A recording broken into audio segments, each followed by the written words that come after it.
Снегот е добре дојден за житните култури, засеаните површини се во фаза на братимење. Снежната покривка ќе ја зголеми влажноста на почвата и ќе го забрза нивниот раст. Од 40 до 60 дена на жителиците им се потребни пониски температури кои ги прават поотпорни, велат агрономите. Ова е многу потребно, да речеме, за житните култури, бидејќи тие треба пожелно и треба да поминат одреден период на ниски температури.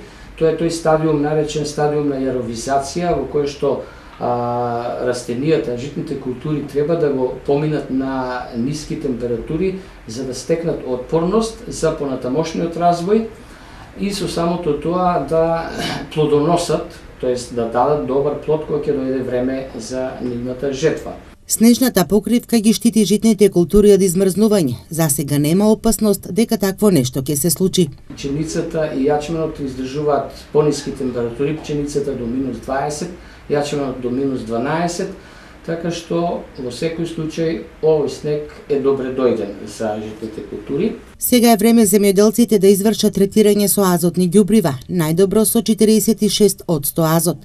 Една прихрана сега и уште еднаш на крајот на март или почетокот на април, порачуваат агрономите. Временските услови засега се погодни за жителиците, доколку земјоделците извршат и прехранување на почвата, може да очекуваат добри приноси од оваа реколта.